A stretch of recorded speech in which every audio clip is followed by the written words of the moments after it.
Jesus respondeu e disse-lhe: na verdade te digo que aquele que não nascer de novo não pode ver o reino de Deus.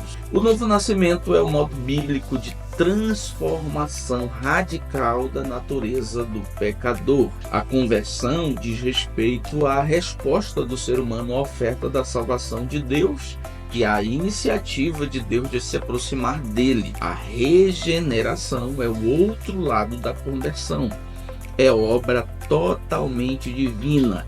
É a transformação que Deus realiza nos crentes, sua dádiva de uma nova vitalidade espiritual e direção à vida deles quando aceitam a Cristo. Paz, eu sou o pastor Wellington Salles e é um enorme prazer estar aqui com você para que juntos possamos continuar estudando lições bíblicas que são parte do segundo trimestre de 2025. Para hoje, lição de número 2, o novo nascimento. Antes de prosseguirmos, eu quero pedir gentilmente a você que não é inscrito no canal, que se inscreva, curta, compartilhe. Você fazendo isso me ajuda muito. Dito isso, vamos ao nosso sempre muito importante momento de consideração de informações referentes à nossa introdução. E na nossa introdução nós vamos considerar, em primeiro lugar, o protagonismo do Espírito Santo na aplicabilidade da salvação. Em segundo lugar, a exclusividade reveladora de João. Em terceiro lugar, a singularidade da regeneração. E em quarto lugar, a importância da regeneração.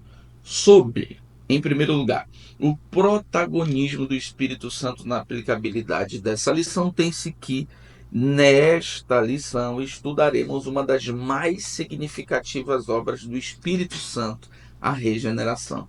Quando nós estudamos sobre a doutrina bíblica da salvação, nós vamos perceber que na economia da revelação, ou seja, no modo como Deus se revelou para aplicar o plano da salvação, nós percebemos um protagonismo do Espírito na execução do compartilhamento das bênçãos da salvação. Em outras palavras, Cristo conquista a salvação e o Espírito de Deus aplica as bênçãos da salvação na vida do pecador, dentre elas a regeneração. Então, quando nós vamos estudar sobre as bênçãos da salvação, ou sobre as bênçãos da redenção, ou sobre a aplicação dessas bênçãos na vida do pecador, somos apresentados ao fato de quem faz isso é o Espírito Santo. A regeneração faz parte desse contexto de estudos de ações do Espírito Santo na vida do pecador. Em segundo lugar, a exclusividade de João, nós precisamos fazer isso em comparação aos outros evangelhos. Os outros evangelhos não registram ou registram pouquíssimas ocasiões em que Jesus tem conversas privadas, conversas pessoais, conversas individuais com certos personagens. A maioria deles aponta o Cristo falando publicamente. João é diferente. João apresenta Jesus tendo conversas muito importantes e reveladoras para os personagens e para um público maior. Por exemplo, Jesus é encontrado ou registrado tendo o famoso diálogo da regeneração, do novo nascimento com Nicodemos. Jesus tem um diálogo sobre a adoração com a samaritana. Jesus tem o diálogo da fé com Marta e Maria. Jesus tem o diálogo do arrependimento com Pedro. Jesus tem o diálogo também da fé com Tomé. Então, na perspectiva de João, esses personagens são personagens de lição, ou seja, a conversa que Jesus tem com eles, a resposta que Jesus dá à pergunta deles, a abordagem de Jesus à situação que eles expõem, serve de eu diria, resolução de problemas para eles e fica uma lição para todos os crentes de todas as épocas. Em terceiro lugar, temos a singularidade da regeneração. Analisaremos a realidade do novo nascimento, percebendo a regeneração como uma ação única de Deus. Nós precisamos logo estabelecer esse marco, estabelecer esse fundamento de que só há um novo nascimento. Não há dois, não há três e nem há renascimento de Deus. Há nascimento uma vez do alto, de cima, de Deus, do Espírito. E, em quarto e último lugar, nós consideramos, nesse momento introdutório, informações referentes à importância da regeneração. Destacaremos a importância dessa extraordinária obra na vida do pecador. É a obra que possibilita ser inseridos numa relação com Deus, de adotados e reconciliados em vista de possibilitar, pela mudança radical de nossa natureza, uma relação profunda de Deus.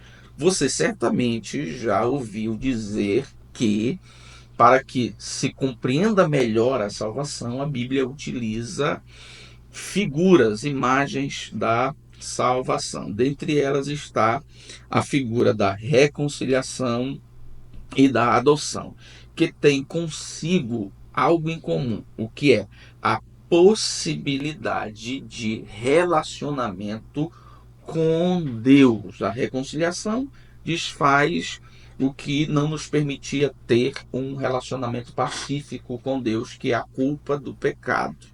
E, a partir disso, nós temos paz com Deus. A adoção nos faz ser parte da família de Deus, ser filhos de Deus. Mas a reconciliação e a adoção, elas são possíveis por conta desta nova natureza. Do contrário, não haveria a possibilidade de reconciliação e de adoção, tendo em vista a incompatibilidade da natureza humana pecadora com a natureza santa divina. Agora, novamente nascidos do Espírito, há sim uma possibilidade de reconciliação e de adoção. Dito isso, vamos ao nosso primeiro ponto, que faz menção exatamente dessa conversa pessoal, individual de Jesus com o personagem chamado Nicodemos. É a narrativa bíblica que aponta, que esclarece da melhor maneira o que nós conceituamos na teologia de regeneração. Aqui nós vamos abordar, nesse primeiro subponto, a questão da publicidade do ministério de Jesus, o perfil de Nicodemos e a questão da visita noturna.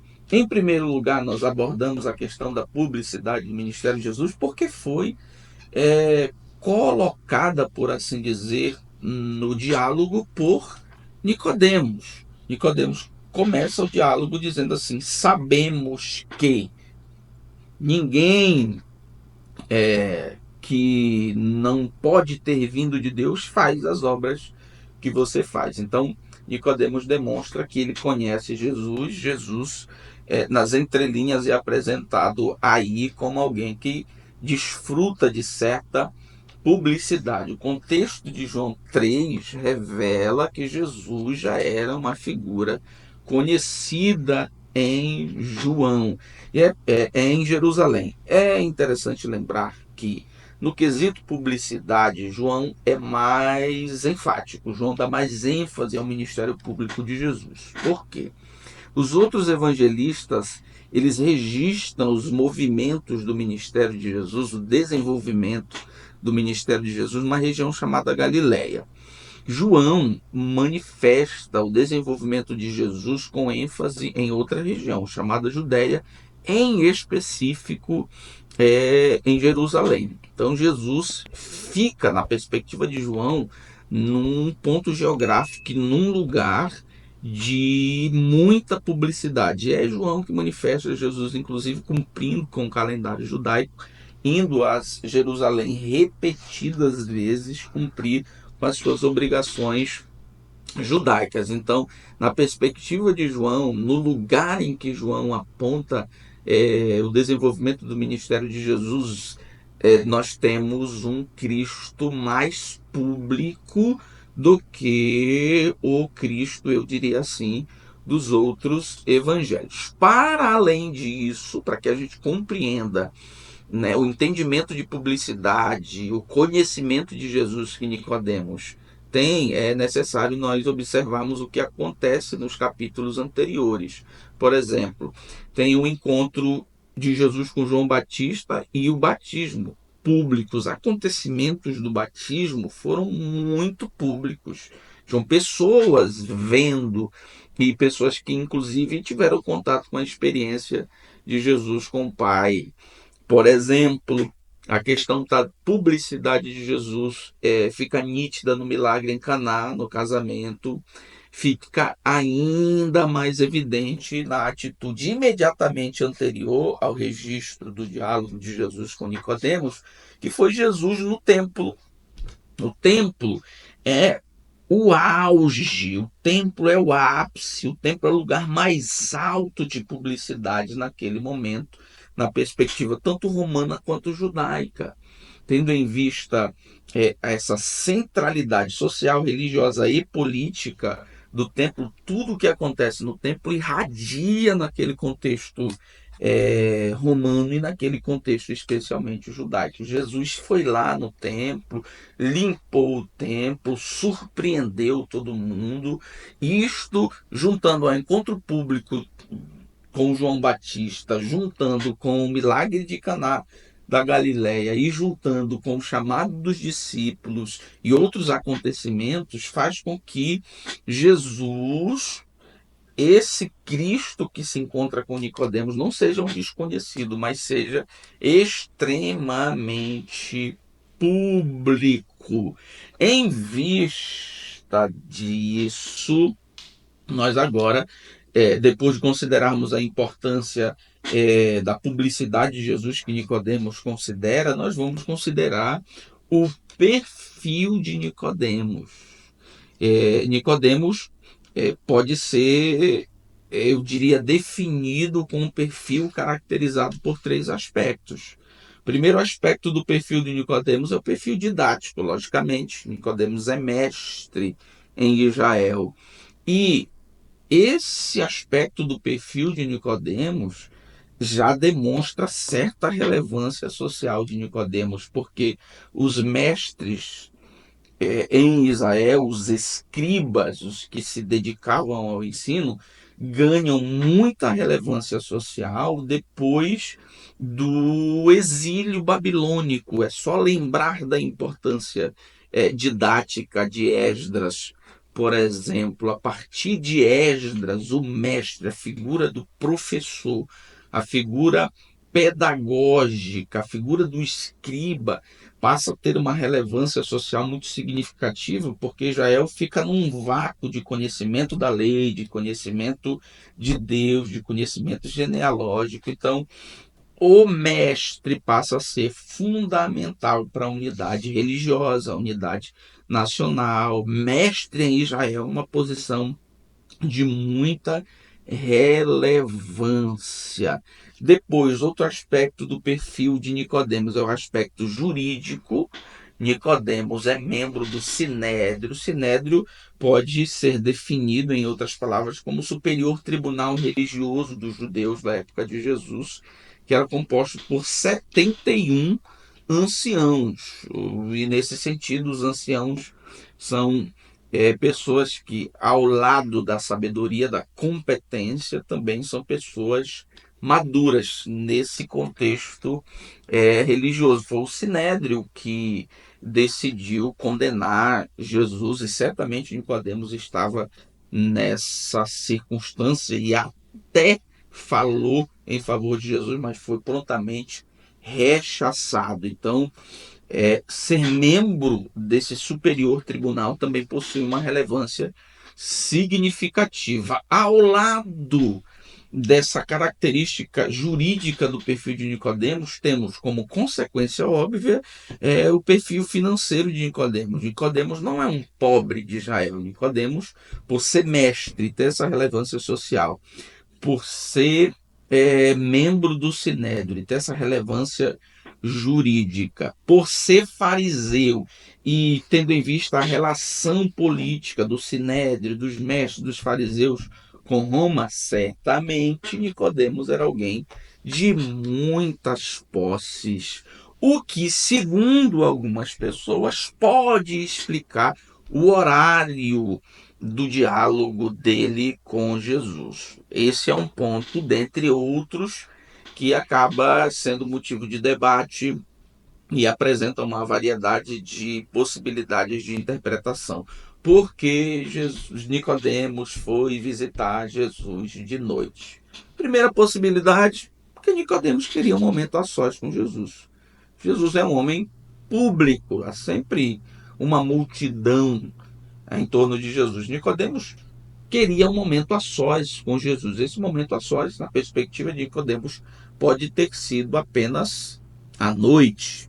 Segunda possibilidade, visitar Jesus à noite, por quê? Para esconder-se dos adversários. Afinal, o Sinédrio já estava incomodado com Jesus. Nicodemos faz parte desse tribunal. Então, se certamente fosse visto como membro do tribunal, conversando com alguém que daqui a alguns momentos será réu desse tribunal, pode causar alguns problemas. Outra possibilidade, a terceira delas, era a hora disponível para Nicodemos. Há comentaristas que consideram que a rotina de Nicodemos como mestre, como membro do Sinédrio, enchia, por assim dizer, a sua rotina, de maneira que o tempo de reflexão, o tempo de discussão de assuntos, o tempo para estudar era à noite. Então, possivelmente por conta disso, Nicodemos procura Jesus no seu horário disponível. Então, nesse primeiro subponto, nós consideramos a questão da publicidade de Jesus, o perfil de Nicodemos e as possibilidades de explicação por que Nicodemos foi ao encontro de Jesus à noite.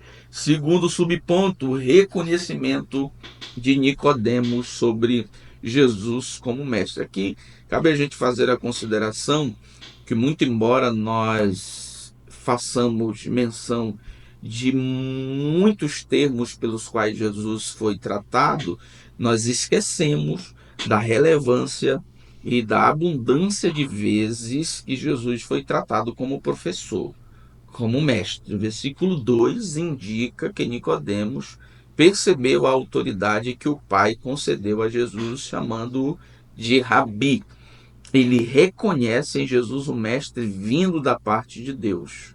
Esta expressão enfática o distingue dos demais mestres formados nas escolas de ensino religioso. Nicodemos mostra-se impressionado com os sinais que Jesus faz.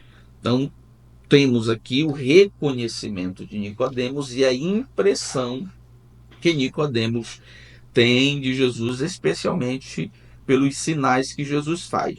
Nicodemos está surpreso com o que ele vê, mas o diálogo de Jesus com Nicodemos manifesta que é necessário que se rompa o limite da impressão com que se vê, para que se tenha contato com questões em relação à fé e à salvação mais profundas. A salvação, o novo nascimento está para além do que se vê, está para além dos milagres, está para além dos sinais, e Jesus conduz a conversa, o diálogo, exatamente para questões mais essenciais, profundas, que dizem respeito à salvação.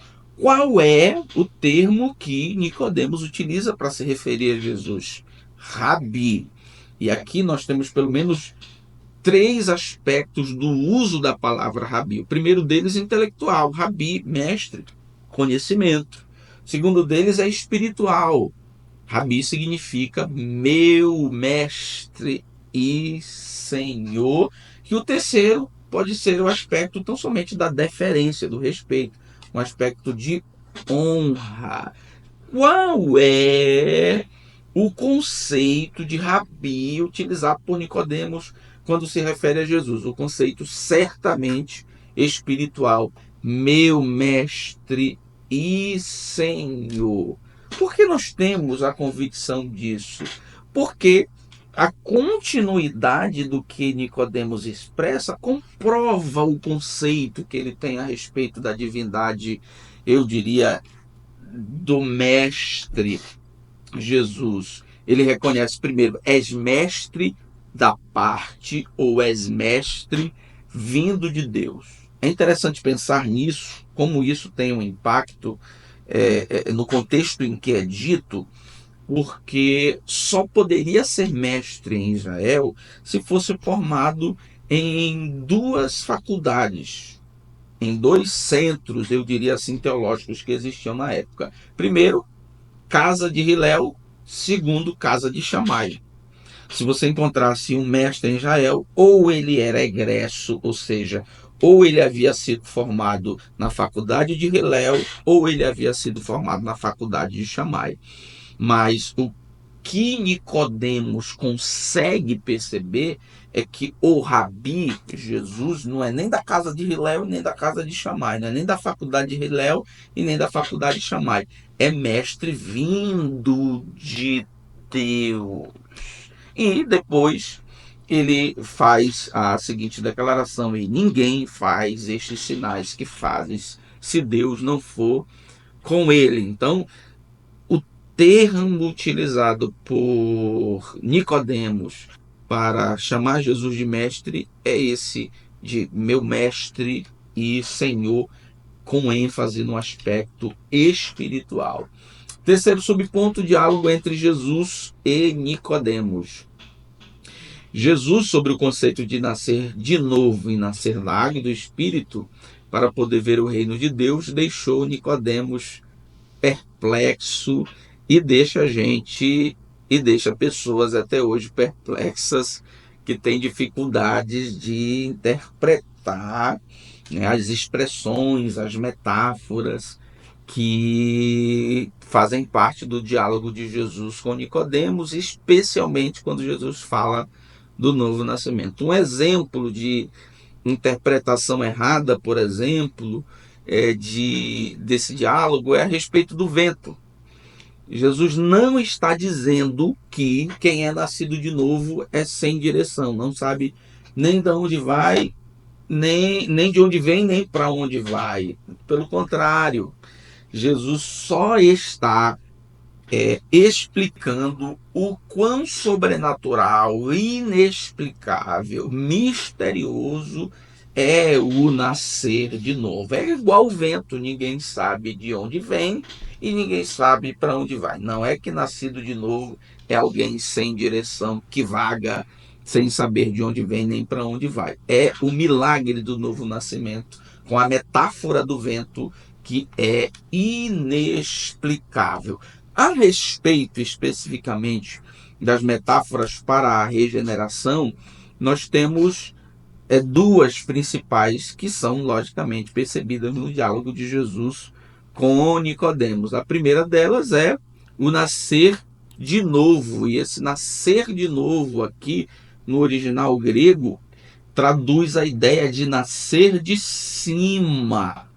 Ou seja, é para além da novidade, diz respeito à natureza do nascimento, à natureza espiritual. Então, esse termo nascer de novo no texto, ele traz consigo tanto o aspecto da novidade na natureza, como o aspecto da espiritualidade da natureza. Nascer de novo, nascer de cima. E o outro termo, outra metáfora utilizada é nascer da água e do Espírito. E aqui é outro ponto muito sensível que abre, eu diria assim, a oportunidade para ver uma série de opções de interpretação a respeito do que significa nascer da água e do Espírito. Estão se falando aqui de dois nascimentos distintos, nasce da água e nasce do Espírito? Não.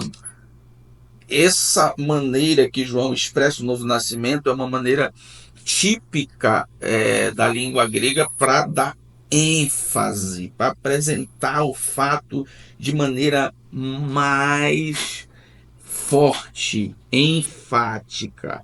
João está falando só de um nascimento, mas esse nascimento com aspectos específicos e de maneira mais tranquila, eu diria assim, para nós escolhermos uma interpretação menos problemática. Pense que nascer da água do Espírito apresenta o fato de que o novo nascimento é acompanhado do arrependimento, que é simbolizado pela água, que naquele contexto representava, logicamente, o batismo de João. Segundo ponto, novo nascimento, a obra de regeneração. Primeiro subponto, novo nascimento, a regeneração é um conceito utilizado na teologia, especialmente na soteriologia, ou seja, a doutrina da salvação, para descrever o ato divino de transformação interior do pecador. Aqui nós vamos chamar a atenção para qual contexto da soteriologia, ou seja, do estudo da doutrina da salvação, se estuda a regeneração. Em que momento o estudante da doutrina da salvação vai se deparar com o tema regeneração? Ele vai se deparar com o tema regeneração naquilo que nós chamamos de ordem da salvação. Como a salvação acontece?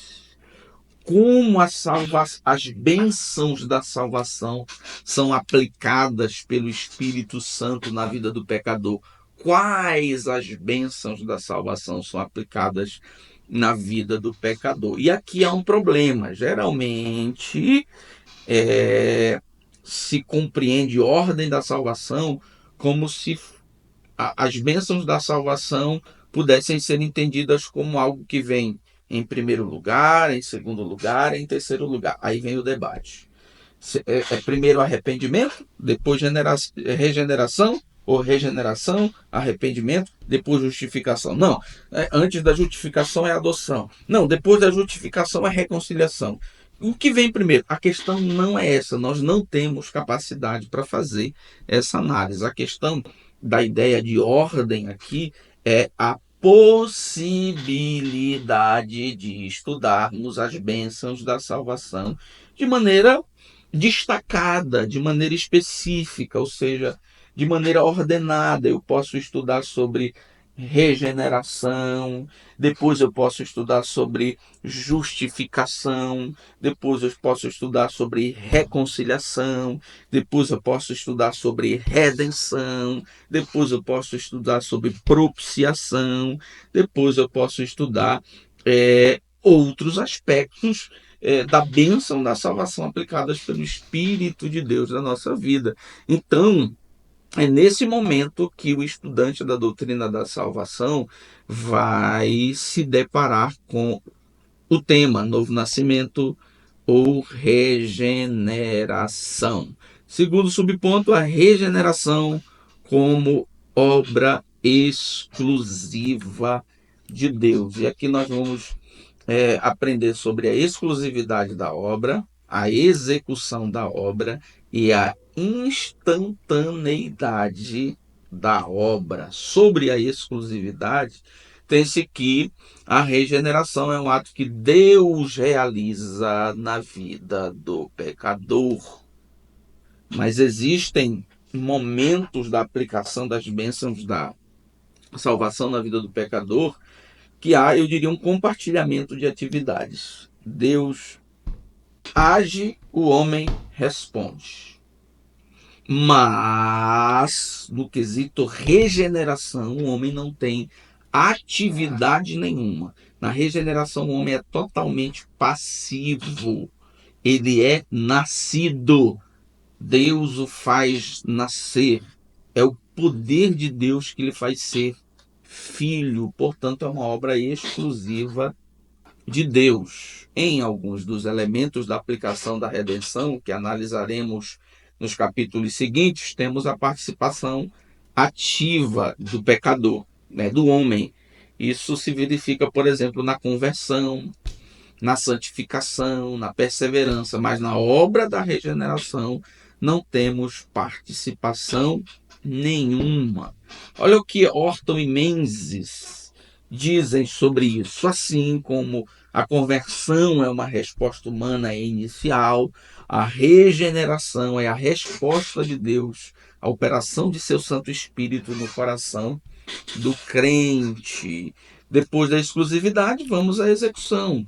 Deus efetua essa obra regeneradora através do Espírito Santo que concede nova vida ao pecador. Nós já fizemos a consideração de que na aplicabilidade, no compartilhamento das bênçãos da salvação na vida do pecador, quem os realiza é o Espírito Santo. É ele quem executa a missão de compartilhar, de aplicar as bênçãos da salvação na vida do pecador. Bênçãos que foram conquistadas por Jesus na cruz do Calvário. E em terceiro lugar, consideremos a instantaneidade da obra. Em outras palavras, ninguém passa por um processo de novo nascimento. Nasce-se instantaneamente. Ou nasce ou não nasce. Devido ao fato de a regeneração ser um agir de Deus dentro de nós, no qual ele nos vivifica, é correto concluir que ela acontece de forma instantânea e apenas uma vez. Não existe renascimento. Pastor, e quem se desvia? É nascido de novo. Só que a nova natureza é por conta da disposição da velha, ficou, entre aspas, apagada. Ficou em segundo lugar, por assim dizer. Mas ele é nascido de novo, mas agora está sendo comandado, porque ele deseja ser pela velha natureza. Quando ele voltar para Cristo, quando ele atender positivamente as ofertas da graça e do amor de Cristo, essa nova natureza certamente volta para o seu lugar de protagonismo, e a prova disso é que nós vamos perceber uma mudança de vida. Em terceiro lugar, a necessidade da regeneração. É muito simples considerar informações a respeito da necessidade da regeneração do pecador. Por que nascer de novo? Porque o pecador foi totalmente, na sua natureza, depravado, prejudicado, morto pelo pecado. Então, para que haja possibilidade de relacionamento restaurado com Deus, não se faz possível com uma natureza velha remendada. A natureza remendada não muda-lhe a essência, continua pecadora, mas é necessário uma nova natureza. E aqui nós temos a relação entre os conceitos de regeneração, conceito da doutrina bíblica da salvação, e o conceito de depravação total, que é o conceito da doutrina bíblica do pecado, da extensão do pecado. Porque o homem foi depravado totalmente, prejudicado totalmente. O homem precisa ser regenerado totalmente. Terceiro ponto, os meios da obra regeneradora. Primeiro subponto, a operação do Espírito. E aqui eu amplio essa observação do protagonismo de execução das bênçãos da salvação, especialmente a regeneração pelo Espírito, no sentido de que esta maneira de ver, esta maneira de pensar, esta maneira de conceituar a regeneração como uma obra do Espírito Santo não é algo inédito do Novo Testamento. Significa dizer que já havia uma previsão profética desse trabalhar do Espírito, logicamente, no Antigo Testamento. Deus prometeu uma época no futuro em que ele daria uma nova vida espiritual ao seu povo. Darei a vocês um coração novo e porei um espírito novo em vocês. tirarei de vocês o coração de pedra e lhes darei um coração de carne. Porei o meu espírito em vocês e levarei a agirem segundo os meus decretos e obedecerem fielmente as minhas leis. Ezequiel, capítulo 36, versículo 26 e 27. Dar um novo coração, tirar o coração de pedra e colocar um coração de carne, são metáforas que explicam a obra da regeneração. Quem está agindo aí é o Espírito Santo.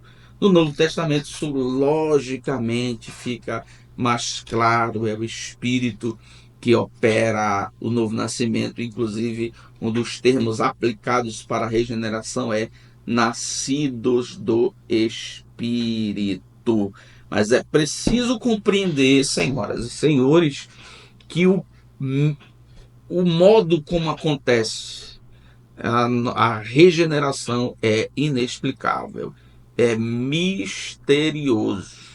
Nós não sabemos como o Espírito opera a obra da regeneração. Como acontece a obra da regeneração?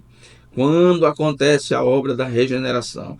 Quando o pecador é convidado, quando no âmbito pentecostal ele vai na frente, quando ele recebe a oração do pastor, do pregador, quando, como, onde, nós não sabemos explicar, é uma obra misteriosa. Contudo, o novo nascido dá provas de que ele é, por conta de uma nova inclinação, de uma disposição para buscar a Deus, uma disposição de obedecer a palavra de Deus. Outro meio da obra regeneradora é a palavra de Deus. Eu diria que ela é um instrumento que o Espírito Santo usa para a obra da regeneração. A palavra de Deus é a semente usada pelo Espírito Santo para gerar uma nova criatura.